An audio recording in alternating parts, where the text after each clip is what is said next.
Bonjour tout le monde, dans une nouvelle vidéo. Dans cette vidéo là, tu vas apprendre comment déterminer si un triangle est rectangle. Là, on va commencer par une petite introduction. On a commencé dans un chapitre précédemment. On a travaillé un peu sur le théorème de Pythagore. Et quand on a travaillé sur le théorème de Pythagore, on a dit il faut qu'on travaille sur un triangle rectangle. Et sur notre triangle rectangle, la somme au carré des deux côtés qui forment l'angle droit égale à la longueur du côté de l'hypoténuse au carré. On était sur cette propriété-là, c'est-à-dire si j'ai un triangle rectangle, alors j'ai la somme au carré des deux côtés qui forment l'angle droit égale l'hypoténuse au carré, donc la longueur de l'hypoténuse au carré. Donc dans cette vidéo-là, tu vas apprendre comment démontrer si un triangle est rectangle. C'est la raison pour laquelle on va travailler par la réciproque du théorème de Pythagore, c'est-à-dire on va aller dans l'autre sens.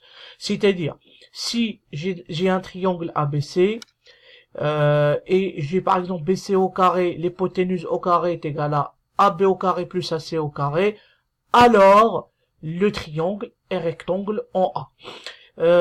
C'est très facile, c'est pratique. On l'utilise beaucoup dans des exercices de modélisation. C'est très important de travailler sur cette propriété.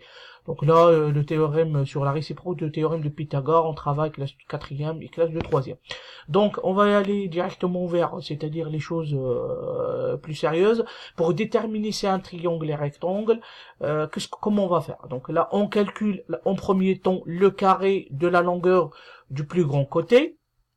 C'est l'hypoténuse, on est d'accord. Ensuite, on va calculer d'une part. D'autre part, on calcule la somme des carrés des longueurs des deux autres côtés, qui forment l'angle droit. C'est-à-dire, s'il y a une égalité, si les deux nombres sont égaux, alors l'égalité de Pythagore est vraie. Donc, c'est-à-dire le triangle est rectangle. Sinon, sinon le triangle n'est pas rectangle. On va faire une petite application c'est-à-dire pour bien comprendre ça. Et c'est une application qui est valable pour tous les exemples en fait. Hein. C'est ça la rédaction que vous devez rédiger dans vos devoirs, dans vos exercices, dans vos examens, ainsi de suite. Donc là on a un triangle qui est ABC. Donc AC fait 13 cm, AB fait 12 cm et AC fait 5 cm. La question principale, c'est est-ce que le triangle ABC est rectangle? Est-ce que oui ou non? Donc, on a dit en premier temps, je dois calculer la somme au carré, c'est-à-dire de ces deux côtés. Et après, je sais que c'est l'hypoténuse sur le côté le plus long. Donc là, je vais l'élever au carré. Après, je teste l'égalité. Donc, la rédaction, qu'est-ce que je dois faire? Je dois écrire d'une part l'hypoténuse. Donc, c'est pas encore l'hypoténuse, mais on parle de le côté le plus grand, c'est-à-dire BC, égale à 13 au carré. 13 au carré est égal à 169. Donc on calcule seul le carré du plus grand côté, c'est l'hypoténuse probable. Non, c'est pas encore confirmé qu'il est rectangle.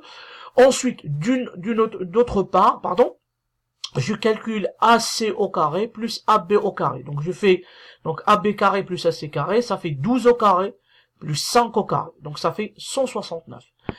Qu'est-ce que je peux déduire? On peut déduire que BC carré égale à quoi? AB carré plus AC carré, parce qu'on a trouvé 169 et 169.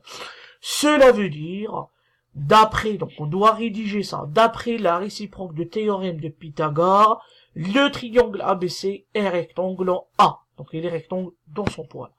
Donc tous les exercices ramènent toujours vers le même objectif, c'est-à-dire déterminer est-ce que le triangle est rectangle ou non. On utilise la même rédaction qui est là. Voilà. Donc après, je vous laisse faire d'autres exercices et on terminera ça en classe. Je vous remercie pour votre attention et à la prochaine vidéo. Merci, au revoir.